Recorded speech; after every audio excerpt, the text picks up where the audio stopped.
Advisory Board, we plan events like this to re-engage teens in STEM.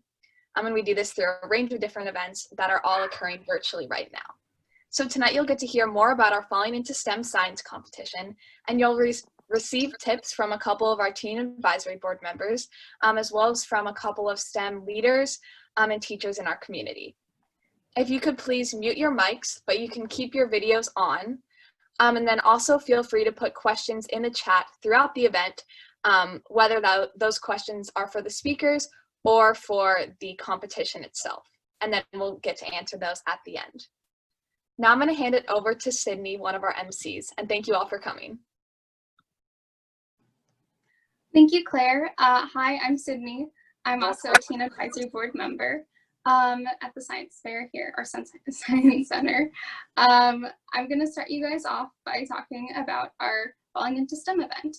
So what the Falling into STEM event is, it's essentially a Science Fair-like contest in which anyone can enter by submitting a quick video around 5 minutes long.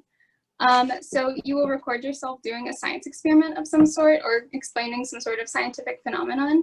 In this video, sorry, I've got a script here, very professional. So the winners will, there are going to be some winners, and there's going to be several awards for those winners. So you'll receive a promotional Canes gift card if you are one of the several people who have the most interesting or engaging science fair or science center Falling into STEM projects. So you can submit your video through a Google form on the AZ Science Center's website in the Teen Advisory Board section. I want to really quickly emphasize that this event isn't associated with the AZSF, which is the official Science Center's science fair. So there's that. Yeah. So, all right, now that I've kind of explained to you what it is, I want to tell you a bit more about like the rubric specifically. So the hypothesis is the first part. These are going to be things that you should feature in your video if you want to submit a video. So the hypothesis should be a clear statement where you explain your experiment and what you'll be testing and give your intent.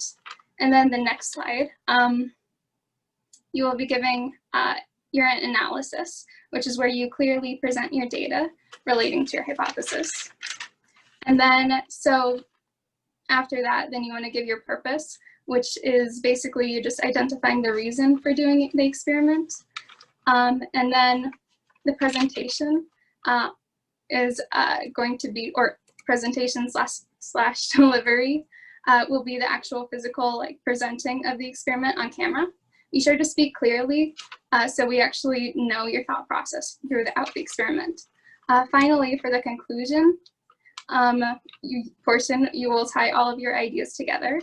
And on the next slide, there's a quick example video created by one of our tab members, basically going over what you want to do.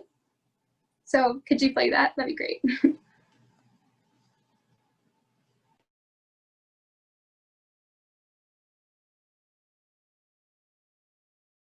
Hold on one second. For some reason, it did not play. Hold on.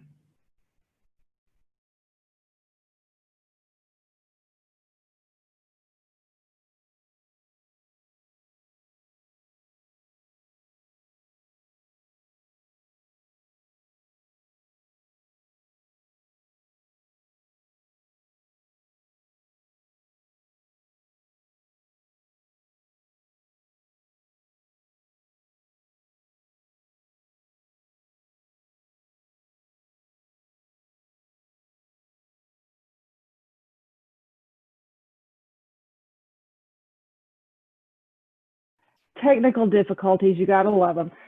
So let's go on with our next speaker, and then we'll come back to the video because for whatever reason, the link in the PowerPoint's not working, so I have to pull it up separately.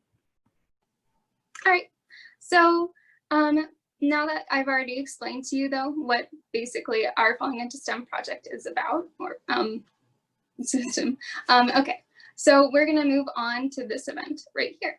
So let's get into our first speaker. The first speaker of the night will be Sano, my friend, on the tab board as well. So yeah, go ahead, Sano. Thank you, Sydney. So what I really want to talk about today is about tips for getting that presentation and delivery point, for creating a video recording that is clear and that is accessible to people and that shows your engagement and enthusiasm for this topic. So I basically split these tips into two different categories. One is technological, and the other side is like the actual presentation and delivery of it. So on the technological side, what you want to do is you want to film in landscape. You don't want to film in portrait. And you'll see Sohan, he films in portrait, but that's okay because he's just trying to get the content across, and so he gets the pass for that. But what you want to do is you want to be filming in portrait, in landscape, because that is more accessible to your audience. You want to be thinking about your audience. So if I'm on a laptop and you film it portrait, it's harder for me to see because it's got to shrink down that video so I can see it. But if you film it in landscape, then no matter what device you're on, there's always an orientation you can use to get the full picture in the full size, and your audience can really delve into the visuals of your experiment. Another tip that I have is also use a tripod of some sort. It doesn't have to be a tripod. One thing I use very frequently is a music stand. I just kind of put my phone on the music stand and use that to keep the phone still. When you have a still video, it's a lot easier to follow than somebody holding it because it tends to be slightly shaky. It's just extra distraction that is taking away from the focus on your experiment. Third, on the technology side, I would say try to use some kind of visual banner or text to convey when you're talking about the other categories like hypothesis, purpose, conclusion. You want to have some kind of text on the screen, and this is something you can do with iMovie if you have an Apple device, or with a Windows video editor, and there are other apps out there that allow you to add text to a video, and I would definitely recommend doing that because that takes away the time of having to say this is my hypothesis. So that gives you slightly more time, since you're bounded by the 5 minutes, to talk about your actual experiment instead of labeling the different parts of your video. The last thing on the technology side, and I guess this kind of bleeds over to presentation, is pre-write a script. I would highly recommend to pre-write the script. The reason this is in the technology side is because it allows you to minimize the amount of time that you're like kind of saying an or an or like saying something that is not actually your experiment or your presentation. So definitely write a script, and that's a great transition into our presentation tips, which will include speak clearly. Right? You want to enunciate, you want to make sure the microphone is close enough to you that every single word can be understood. Also, don't speak too fast because then nobody will be able to understand you. And that will detract from your presentation and delivery.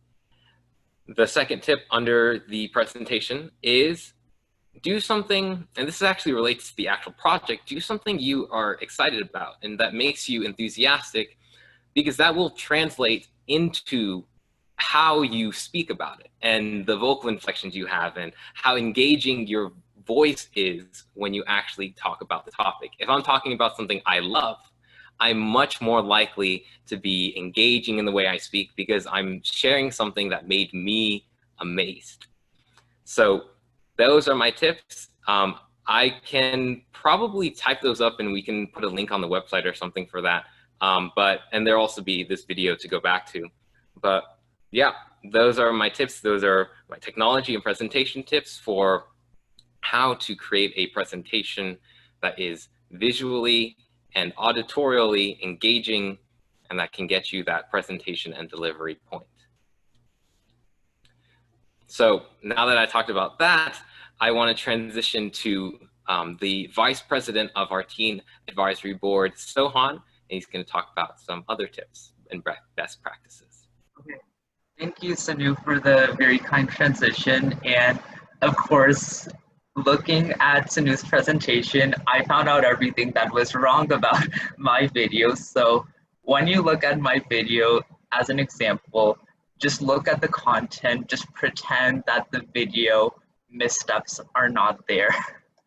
Okay, and so my talk will mainly be about how you can appeal to your specific audiences, whether you're talking to a lay audience who does not have a lot of interaction with STEM, or whether you have an audience which has heavily interacted with STEM. So of course, when you're being judged in this STEM competition, you're being judged by a panel of teen advisory board members. And so we are pretty well into STEM. We've all got our really nerdy activities where we go do our robotics, or we go into our biology Olympiad competitions, whatever it may be. We have our own cup of tea.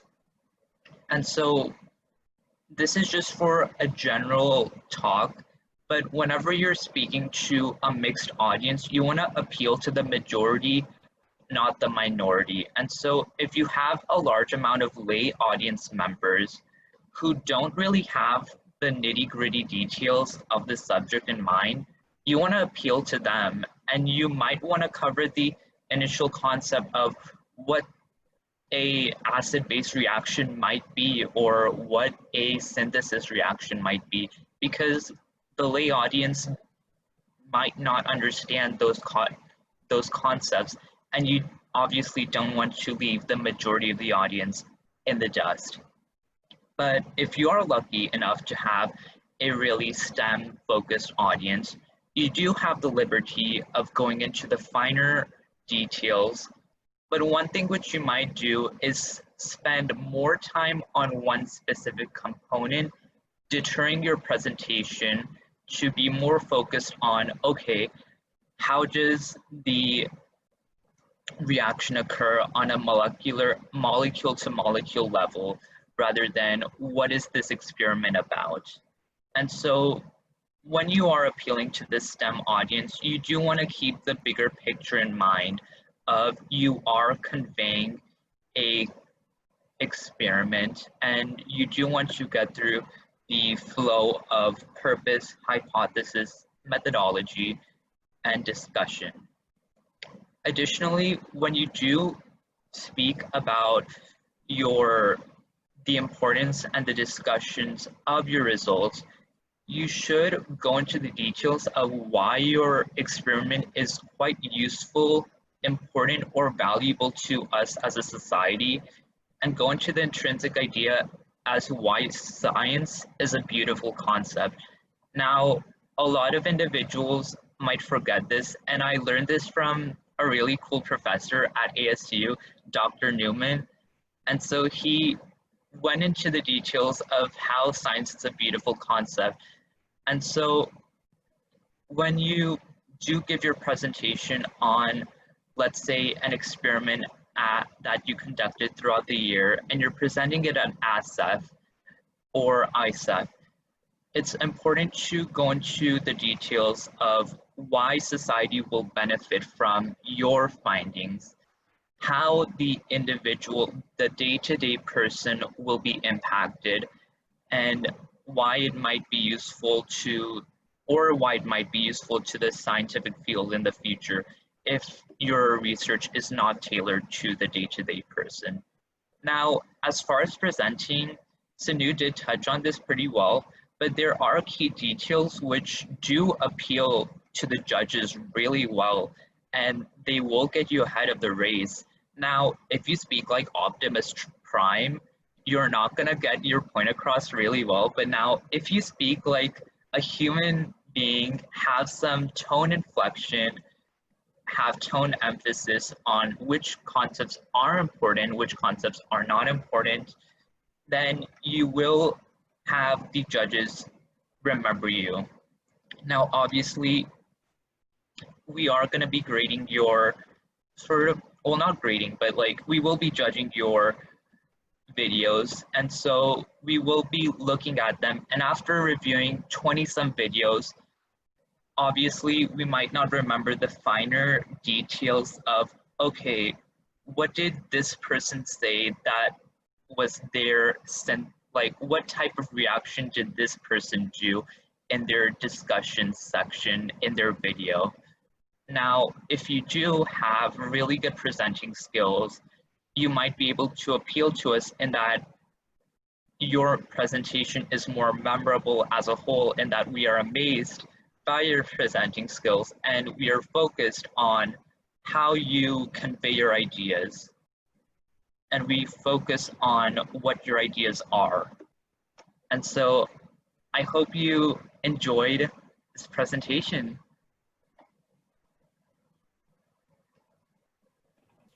Okay, thank you. So I was just going to let Sydney know that we do have the video up and working if we want to show that now. That sounds good for me. Does that work for you guys? All right, go ahead and play it.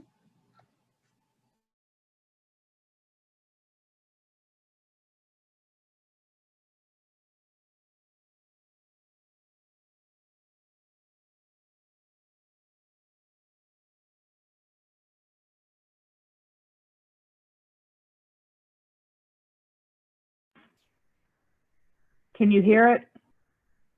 No, I don't think the audio works. I don't know what's going on now. Maybe we should just forget the video.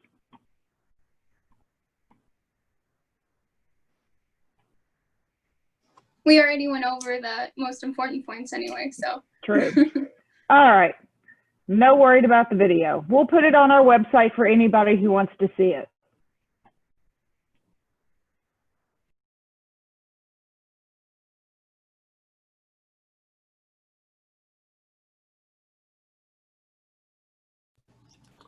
Okay, so now if we have any questions about the competition itself, and about the rubric, about Sohan, or my presentations, go ahead and pop those in the chat. And if not, I'll give it like a few seconds. If not, then I can hand it over to Sydney to introduce our next speaker. Looks like there's a question. Okay, so Brianna is asking, where exactly will the video be posted? I'm assuming you're referring to Sohan's example video. That will, and I think Beth, you can probably answer that question better than me. I assume it's going to be on the same site with the form, which would be azscience.org/teens. But Beth, you can probably answer that better than me. So yes, it'll be on the Arizona Science Center Teen Advisory Board website. I will put the actual link to that in the chat, and then at the end I will also pull up the website so you can actually see where exactly to do everything. But I will put that in the chat right now. Thank you, Brianna. Do we have any more questions?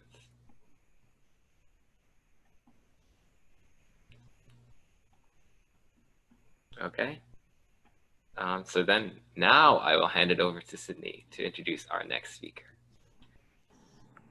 And we will be doing another Q&A at the end. So if you did have anything that comes up as we continue on, don't worry, we'll get to it. So now I want to move on and start introducing some of our special guest speakers. So we have two of them. I'm very excited. The first one we'll be hosting is Mrs. Nath.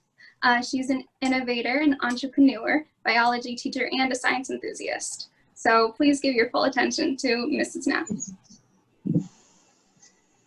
Hello, good evening. Thank you so much for having me here. Thank you, all of you, for inviting me to be a guest speaker at the Arizona SciTech launch. And I'm always a big proponent of STEM education. My students, a couple of them are here. They know me to be a very pushy research teacher who don't let the students go when I see an opportunity. So I'll start by telling you about an acronym that I came up with. It's called DRIBBLE, and it stands for Dream, Research, Innovate, but in a project-based setting. So in order for you guys to be successful, first of all, you have to be given an opportunity. And that opportunity comes, and I provide the opportunities to my students in forms of grants that are available for high school students. So my students apply for different grants, like for Lemons and MIT grant, which are basically $10,000 grants, CenturyLink, Toshiba, Lexus Eco Challenges, you name it, there are many of them. So once that opportunity comes and I see that, okay, in 6 months, the deadline is approaching, I put this up to a couple of my classes and I say, hey, there's a research grant that's coming up. Would you guys want to be a part of my team and brainstorm? So basically that's where the dream portion comes in, right? So you dream about what you really want to do. So if it's a MIT grant, of course, it's going to be technologically related. If it's an eco challenge grant, it's more like environmentally based. So depending on what the kids are interested in, they pick different grants. After that, what I do is after the dream part, they have to do the research part, which goes back to all of the background research, pattern searchings, and there's a huge deal to it, and I don't let the students go at all. And then there comes the innovation part, dream, research, innovate, and then they say, okay, now I've done my research, I've done my pattern searches, what is a new innovative idea that I can come up with so that in future, even if I do not get a grant, the chances of me patenting my idea and making a company out of it is really high. So I'm very proud to say that with my help of my students in the last 3 years, we have actually applied for 3 provisional patents. 2 of them have been converted to patent pendings, and we also have 2 companies established. And all of them started as 9th graders. I am also a very big proponent of research at 9th grade itself, because a lot of professors who are at the university levels feel that high school students are not good enough, are not mature enough to handle research. I tend to respectfully disagree, because I think that they are the most creative mindsets at that point that can be molded and bended so that they actually they do know what they're talking about and what they're doing. They just need proper guidance, right? And I also tend to say to all of my friends who are university professors that research is not a priority right of universities anymore. It's coming down, and all the universities, top universities that you guys see, from Stanford to Harvard to Oxford, they are coming and providing opportunities for high school students to access their resources. And that should tell you guys something as to why are these universities coming and trying to reach the high school students, because they now also are understanding that that is where the seed is. But again, my concept is get them early, because once they are in 11th grade, you guys are so absorbed with ACTs and getting A's and getting into college that that part of the creativity gets lost. So that's what I do and I teach, I'm a biology teacher, but that has not stopped me from looking at resources for engineering fields or robotics fields or physics fields, because I have created a network around me now so that even if it's an engineering MIT project, I have friends and resources that I can reach to, and these people, they come to my classroom and mentor my students. So I've been extremely grateful, and I really want you guys to think beyond just your grades. Your grades, yes, it'll get you to a good university. To a certain matter, it does, to a certain extent it does matter, but what really matters is that you guys know where you guys are coming from, because even if it's a literature project, that literature project also can be manipulated and made into a science project with data analysis and statistical aspects. Now, one thing that I will tell all these high school students is it's getting very imperative for you guys to know some kind of programming, right? You have to know programming nowadays to get into any kind of even if you're looking at a biology research, you have to know some kind of programming to get your data in, to make it more efficient. So that's what I tell all my students, get into some kind of a programming, even if it's Python. Python is a universal thing that can be manipulated in any way, but that is something that students have to do. And think about it this way, when all of the students who are applying to a university, right, has all 3.5 plus GPAs, all of them are volunteering, all of them are playing a sport, all of them are doing some musical instrument sometime or the other, And all of them are members of a club, 5 things that every single individual does, right? Am I agree? Do you guys agree? Shake your heads if you do. What is setting you apart from all of those, all the class of students who does all the 5 things? The things that set you apart is writing grants, getting recognized at MIT, and a couple of my students are here who actually we got Excite Awards from MIT. We actually got funding from the state. We have fundings from Human Urban Initiatives, which are collaborations with ASU Sustainability Schools. So these are the things that you guys have to look out for, somehow to be different, right? And being different, what I have felt is actually good. Don't try to blend in. Do not try to blend in. Be who you are. Try to be the change that the world will follow you in. Remember, your path is alone. You always travel alone. People follow you because of who you are. You don't follow people. Never. So create your own identity, and that's all I have to say. Yeah. I think I went over by 7 minutes. I don't know. Sorry. Oh, you're totally fine. And thank you very much. That was super inspiring. Yeah, I definitely took away some things from that too. Sorry, and now... I do scare parents around. So when they come to my class in 9th grade, I said, "What is your kid doing special?" And they're like looking at me like, "Oh, they're playing sports." And I'm like, "No, that's not special anymore." They're like, "Wait, what?" So, sorry. Yeah, definitely. Okay. Well, thank you very much, Mrs. Nat. And now I'd like to introduce our second speaker of the night today, Mr. Billings, who is the Director of Information Technology at the Paradise Valley Unified High School District. Mr. Billings. Well, thank you. Good evening. If I can get a thumbs up from Claire, can you hear me okay there, Claire? Okay, sounds good. I enjoyed the previous speaker. I think she speaks wisdom. It's been quite a bit of the experience that I've noted as well. My colleagues refer to me as a mad scientist, and it kind of fits. My background, I too was an entrepreneur. I stumbled upon a business in college. That was my first one. Basically preparing lab samples, so water lab samples, and that led to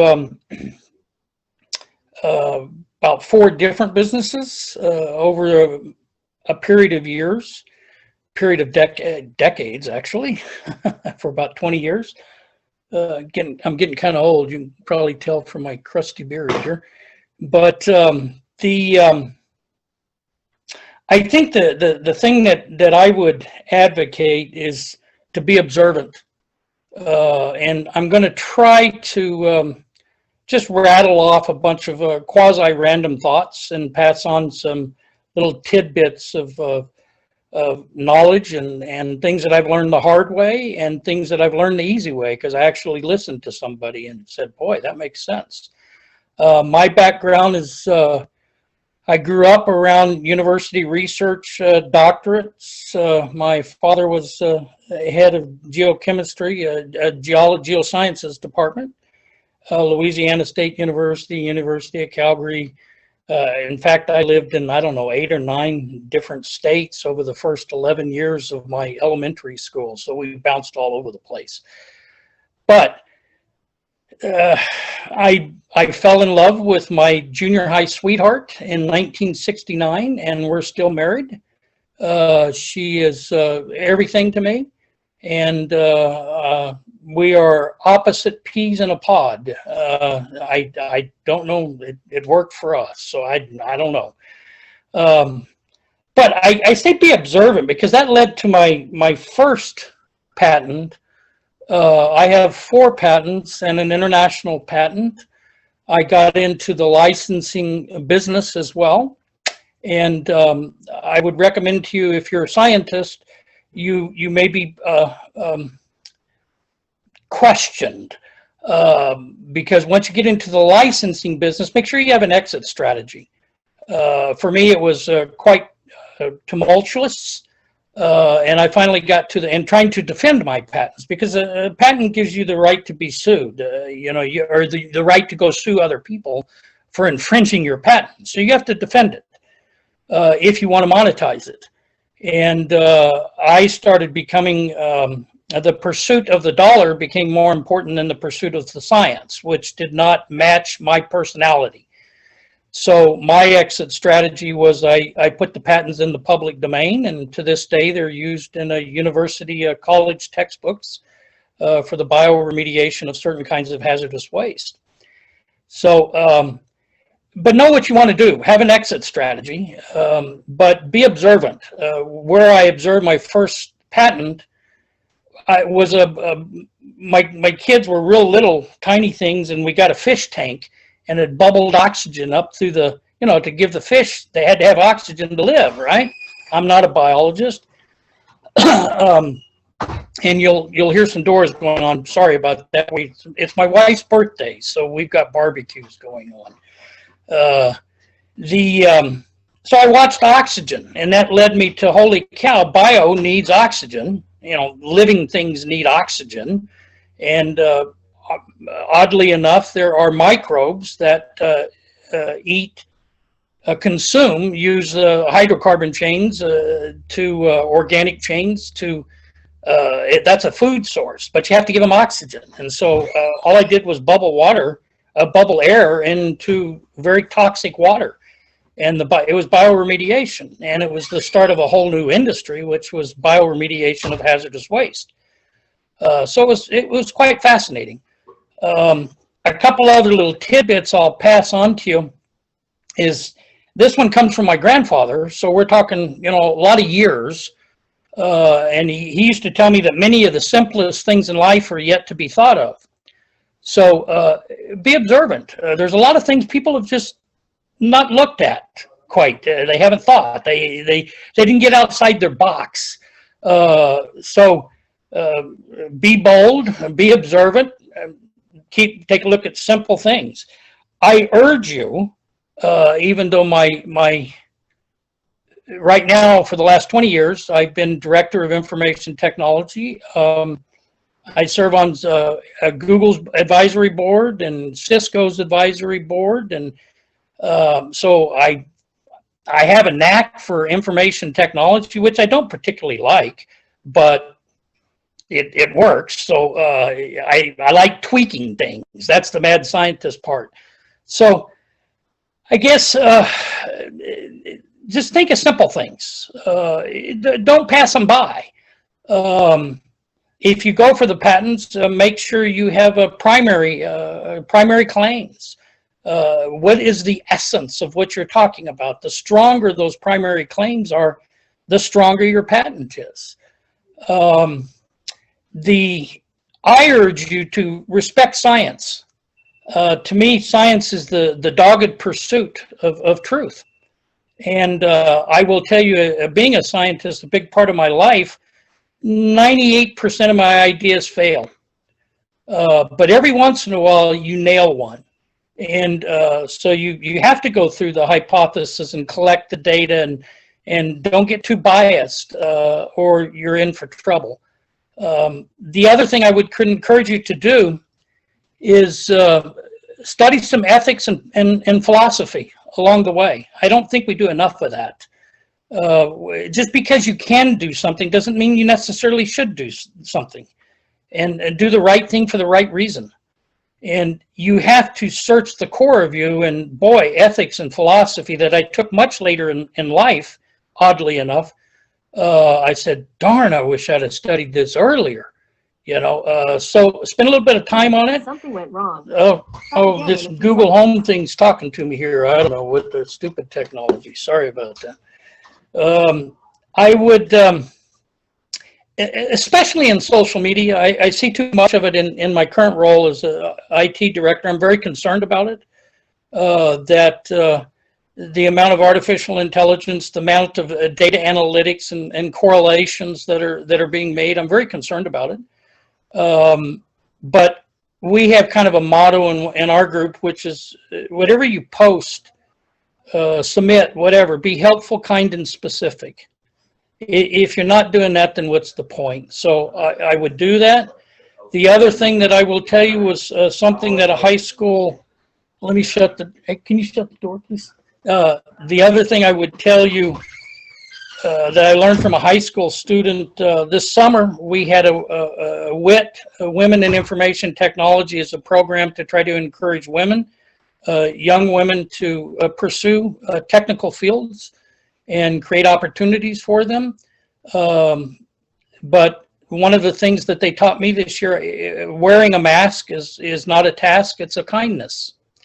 And that spoke to the real essence of what all of this wearing a mask in our current COVID-19 global pandemic, it's a kindness. So very powerful to me. I would encourage you to study the mathematics and the science of complexity. It's a relatively new field, relatively new meaning, 20, 25 years kind of thing. And I think it's going to drive everything. And what complexity is, it gets into fractals and chaos theory and all of this kind of thing. It gets real deep. A lot of partial differential equations, but it's complicated things that involve bio. Okay, so when things get complicated and involve bio, that's what complexity is. And I don't mean necessarily just any kind of living thing. It could be the honeybees, it could be viruses, it could be the stock market, it could be social behavior. Complicated things that involve bio is the study of complexity. And if I was to give you one advice at this stage of my career, knowing where you guys are at your career, I would say study complexity. I think it will serve you well. Embrace computational thinking. The previous speaker spoke about it. I may deviate a little bit from what she was saying. I'm not I say embrace computational thinking. Understand algorithms, understand patterns, understand abstraction. These kinds of concepts are huge. If you can understand computational thinking, I think the programming, the semantics, and the structure of whether you do Python or processing or Fortran, well, Fortran's kind of dating myself there a little bit, but whatever language you're going to do, and I play in about, I don't know, 11 different languages, and they're all very similar. They're just kind of little differences. Functions, they all revolve around 12 critical things they do. But if you understand computational thinking, which I encourage you to do, because it's like 55% of the STEM jobs now are computational based. So you're going to use it to design buildings, study wind tunnels. You're going to use it, as we did this summer, to model virus and pandemics. You're going to use it when you go into the stock market. Whatever you're going to do, it's going to be complexity, and and sustainability is critical. So I don't know if I've talked too long or too short or whatever. I'm just trying to give you a few tidbits, stuff that I've learned the hard way and the smart way, and listening to young people, what they've taught me, and trying to pass that on, and older people. I guess you're not supposed to say old, you're supposed to say older. That's all right, I'm old, it doesn't matter. So those are my thoughts. So any questions or comments? I don't know what else to tell you. Thank you very much, Mr. Billings. That was really interesting, and that's actually a really good segue, because I was just about to open this up to general questions and comments. This is our Q&A section that I mentioned earlier. So if anybody has anything that they want to say or ask, then go ahead.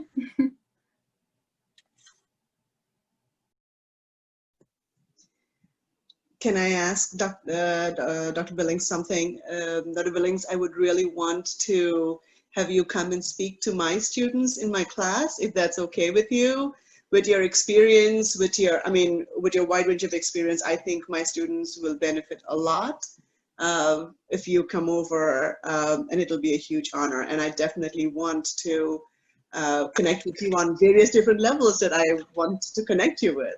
So Be happy to. And every time I work with young people, I learn so much. So anytime I have an opportunity to learn and keep my neurons firing, I'm all for it. So you betcha.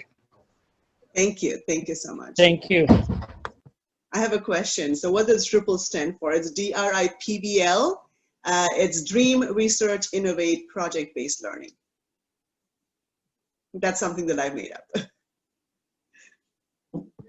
Which, by the way, if you ask me, project-based learning is the only way to do it. All I've known my whole life is projects. Everything has to have a project. Yeah, absolutely. I agree. I just want to reiterate really quickly that like you can feel free to like put like any questions like in the chat if you're not sure what format to ask them in, and I can just read them out loud. So yeah, thank you for answering those questions. You're welcome. I did have a, this is kind of a question that I like to ask like a lot of speakers whenever I can.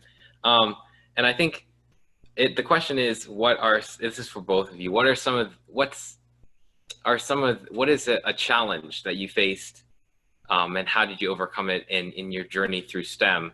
And I think both of you guys have kind of already like talked to that a little bit, but I was just interested if you could expound upon that a little bit of like, can you tell us one time where you had a challenge in like whether or not it'd be getting a patent, or whether or not it'd be like understanding the computation and the mathematics of STEM, and how did you overcome that? Well, I'll try to answer it. I guess I need to turn the light on here. We can't. Oh, geez, maybe that's not such a good idea, but whatever. The challenge, yeah, continual challenge. If you're pursuing truth, if you're a scientist, it's the dogged pursuit of truth, right? So that's hard, and so. And like I said, I don't know, man. I have tried so many ideas that turned out to be nothing. But sometimes knowing it doesn't work is just as good as knowing it does work. And so that continual, for me personally, what was I've had some real, it's like I was offered a job for Microsoft back when they were 200 people. And I said, what do I want to do that for? I'm enjoying what I'm doing, My wife thinks I'm a nut, but she ain't left me. So, and we've been around each other a long time. So the biggest challenge for me was I invented something that was very significant and went through the patent. In fact, it's what turned me into a director of information technology for the last 20 years. I was able to clean up pollution amazingly well. And then I fell into the licensing arena, and it became the pursuit of money. And that destroyed my pursuit of science side of me. So, I had to ethically and philosophically dive deep into what am I? And so the commercialization of the patent started to bother me very, very deeply. So that was a challenge. My wife happens to enjoy money, and it means nothing to me. Cleaning up the pollution meant everything to me. So that was a challenge, personally.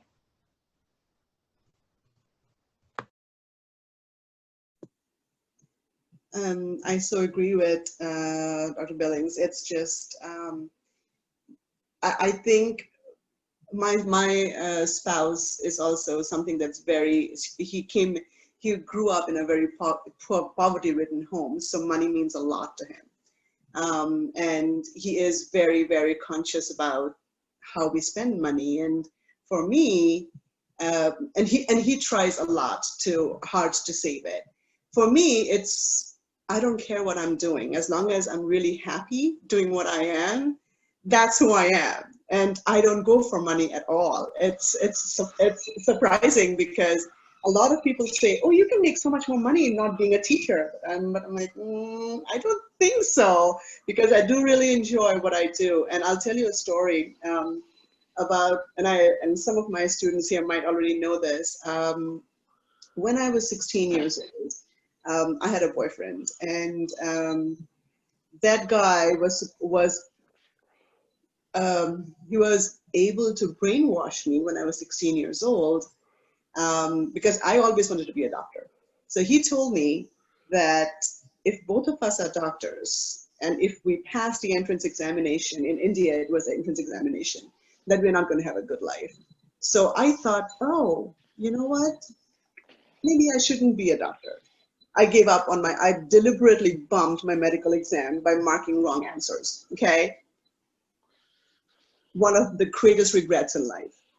But that becoming a doctor thing, because it was so close to my heart, still was like, okay, I have to do something. I have to do something. I have to do something. My brother works at Microsoft, Facebook. My sister is a huge deal in Sydney. She's a physician. So I felt like, what am I doing? Why am I not a doctor yet? So I come to US in 2003, become an adjunct, teach it. And once my kids grow older enough to go to school, I get into a PhD program at ASU, 2014, okay? Work with honeybees, love the concept that finally I'm going to become a doctorate, right? Not a doctor, but finally a doctorate. Guess what? 2 years down the line, my professor left for Germany. And that's the same year that my father-in-law passed away, and my dream that I had waited for 13 years after my first master's, I saw it was coming crashing down again.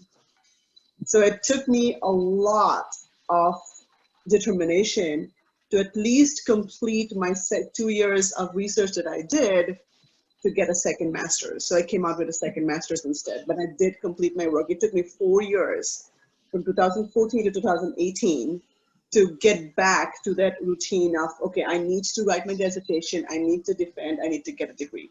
Got it. And I didn't know what to do, right? All of a sudden, my friend called me up and said, hey, what are you doing? Do you want to have a job in my high school? And I'm like, I never thought I'm going to be a high school teacher though, right? I always wanted to have a university job and write grants. I feared writing grants then. But, you know, life takes its turn. Destiny has its own plans for you. So you cannot do anything. All you have to do is give your best. That's all you can do. And then finally, I ended up at ACP Erie, where I'm teaching right now. And I found my true passion. And my true passion, guess what it is? Writing grants and giving opportunities to students, which I did not get when I was so many years back, right? And again, like I said, I mean, I never thought in this whole world that I'm going to become a high school teacher. But then I found my true purpose. I found my true drive through a spam folder email that I never looked. It said Lemelson MIT. And I said, wait, what, MIT? I clicked on it. And that's how my first research with group of students started 3 years back. And I've never given up on anybody. I said, okay, now, no science fair, yes, science fairs are a big deal, but science fairs are not just for science fairs. It's about to create a mindset of research that you need to be driving through your passion. It's not something that your parents force it down your throat. It's not your siblings, it's you, right? So that's where I'm here. It's almost 4 years, it's going to be 4 years now that I'm at ACP Erie, but I absolutely love the involvement of my students when I say that, okay, this is something that they come up with creative. Everything might not be patentable. Some things we come to know that, oh, that's already something out there. But the first idea was to make a wearable bracelet for amplifying Wi-Fi signals using mesh network. Again, I'm a biology teacher, remember? So I had to bring in people. I had a friend who was very, he was the head of cybersecurity in Honeywell. So I said, hey, I need your help, come over. So we started pulling people from everywhere. And now after 4 years, I do feel blessed that I have this amazing set of students. I do feel fortunate that my principal lets me do whatever I want and apply for whatever grant I want and do whatever I want with this. And also I have to tell you that I've also been fortunate with being in contact with research teachers all over. So I'm also part of research teachers here through Society for Science and the Public, which is the center that holds ICEF and Regeneron Talent Search. And I'm part of it. I'm actually presenting on October 2nd and 3rd, and I'm one of the captains that's going to be training other research teachers how to do research. So I'm really enjoying. So again, the story behind all of this is that you should never give up. You never know what's the next thing down the road. Don't give up your dreams. You're supposed to fail. If you don't experience failure, you don't know the sweetness of success. So. Thank you, Ms. Cox. That's brilliant. Oh, I'm sorry. Go on. No, I wanted to, a couple things that I heard there that were kind of interesting that I wanted to tap into. But before I tap into those, there was one more thing I wanted to pass on to you that I've learned later, and I think some of the deepest research I saw on it came out of University of Michigan. And it really fascinated me, and it actually is what helped me look at WIT, which was we started looking around, and in the IT world internationally, there's 21% female representation. In cybersecurity, it's like 8%. Pretty crazy numbers. And so my department decided we wanted to do something about that. We started WIT, but one of the things that I wanted to pass on the research, which is very important for y'all to understand, and it's the concept of 1 and 1 equals 4 or 8 or 16. And what I mean by that is embrace diversity. That they're already finding out that the more complicated, the more complex the problem is, you have to have diversity of perspective. Diversity of background, diversity of the way people think, diversity of talents and skills, or you're not going to solve the problem. And unfortunately, I think y'all are not unfortunately, fortunately, y'all give me encouragement that, but I think you're going to have some very big problems that need to be solved. And so I encourage you to embrace diversity, embrace different perspectives, big time. And I don't know any other way to say it than that. And I was intrigued by, and I'm sorry, I don't remember the name, but that's a challenge I have when I get older. She was talking about her husband came from a very poor background and had a different perspective on money. And I thought it was kind of interesting because my wife, again, who I fell in love with in junior high, she put up with me for the next 20 years, and then finally we got married. But she was the first American-born Chinese immigrant. And her family came over with very, very little. Just horrible. And so she has a different perspective on money than I do. So I don't want to say money's a bad thing. It isn't. Money's a good thing as long as you do good things with it. So therein lies the challenge with ethics and philosophy and doing the right thing for the right reason. So I just thought it was interesting. Her story, how much it aligned with mine. And my first patent was I was just watching a fish tank. Oh. So there you go. We have to talk more, Mr. Malik. Okay. So I do see a couple of questions from Sohani.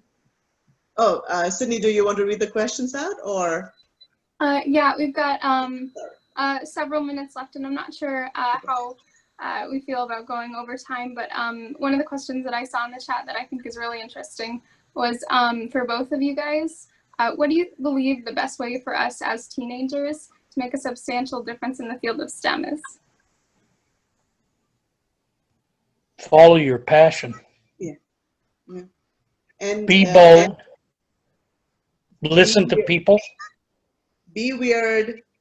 Look for problems to be solved. So look for things that are problematic in your life I mean, it can be just, oh my God, I just poured a whole bunch of hot coffee in my hand. What can I do to prevent it?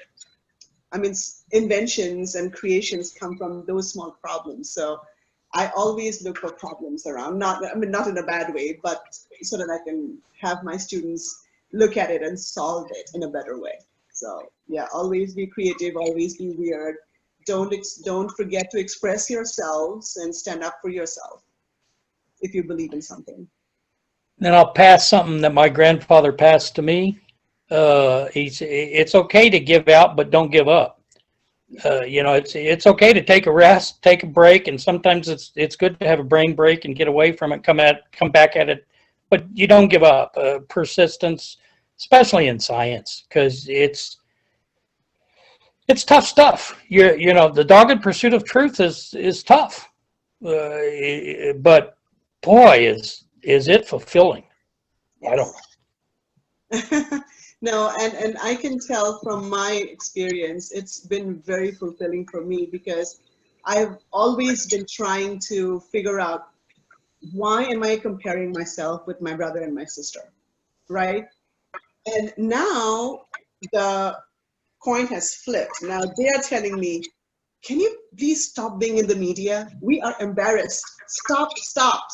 So then now I feel like, finally, it's not competition. It's just making yourself feel good in whatever you feel like. And one thing I do want to mention here that goes with Mr. Billings, Dr. Billings, thing is that last year we applied for an MIT grant, and this was for a wearable device that senses heat and heat stress and heat stroke. And Sohani was part of the project, and the day that I realized that we did not get the grant, the $10,000 grant, I was devastated. I could not tell my students because I pushed them beyond anything. I mean, I took them everywhere to present, to the Chamber of Commerce in Chandler, to the mayor's office, to literally everywhere. So when we got an email that we did not get that grant for $10,000, I went to my principal's office and I was wailing my heart out because I felt bad for my students. Like, I made them push so much and they did not get it. So we were rock bottom, right? So there's no way I'm going to get this again. But guess what? After 2 months, we were invited to one of the Maricopa Health Services office, and we ended up getting a $50,000 grant. Not a $10,000, but a $50,000.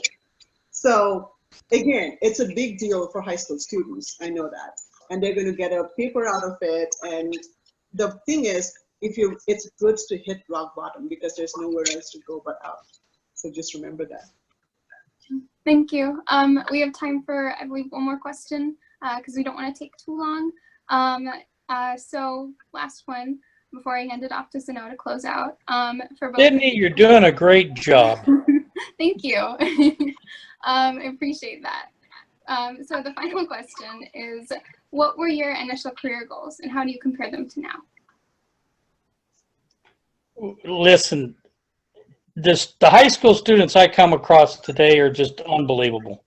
I would prefer not to talk about my high school careers. I was a troubled youth, and I am so thankful for my wife. So y'all are on the right track. Stay on it. Go for it. I don't know if I answered your question. I'm sorry, Sydney. No, I understand. I think that can be inspirational for some people. Thank you so much for your time. Did you want to add anything, Mrs. Knapp?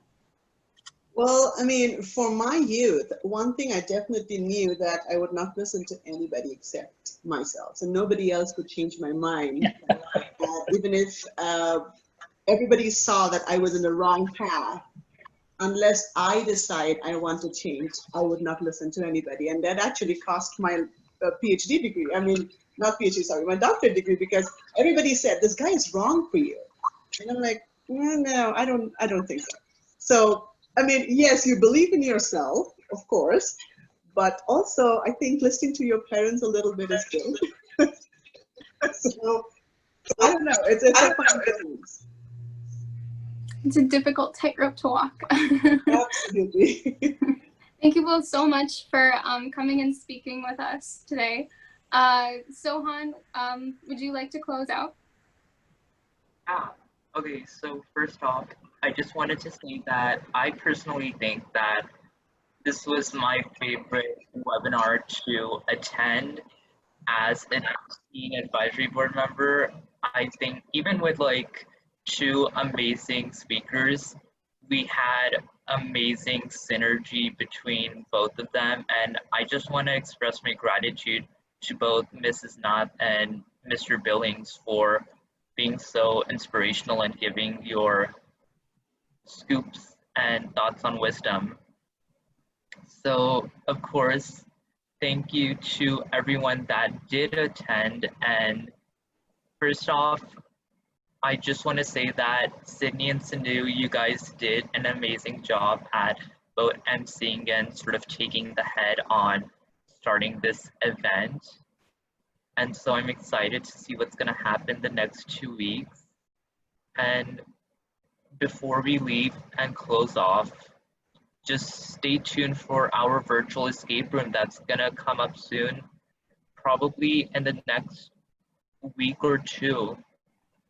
And you can see that on our Instagram pages. And we can drop our link in the chat for the Instagram tag.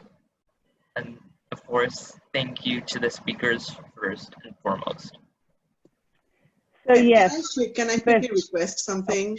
Mr. Billings, if I can have your contact information, I would really love to shoot you an email as quickly as possible. Well, I'll get it to, I would hate to say it now unless you're going to write. I don't want to make everybody. I can write it. I can write it. Either that or we can connect you We guys, can I'm just, sure. yeah, we can connect. Okay. We'll connect you. No problem. Thank you so much. I appreciate that. No, but I just I wanted to, again, thank both Mrs. Knopf and Mr. Billings for joining us. You all have really given a lot of great insights and wisdom and advice to the teens, and I really appreciated listening to the stories as well. So it was wonderful. Thank you. And I also just wanted to share really quickly, I put the link into the website in the chat earlier, but I will very quickly, before we finish up, share my screen one last time and just show you where it's found on the website and where we will add the video of Sohan doing his example video. So hold on one second.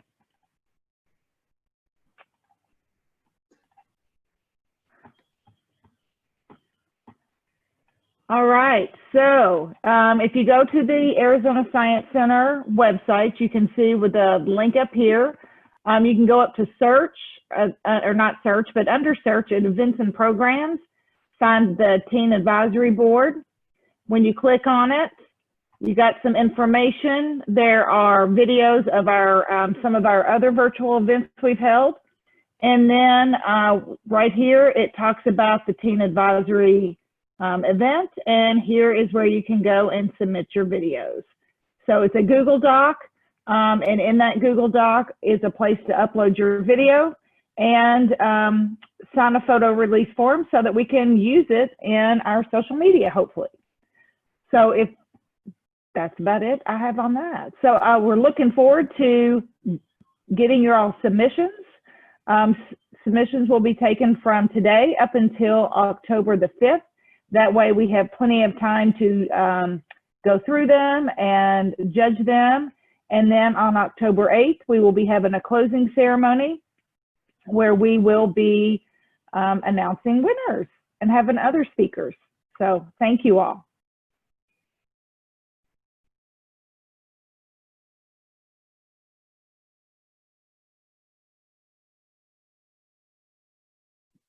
Thank you, everyone.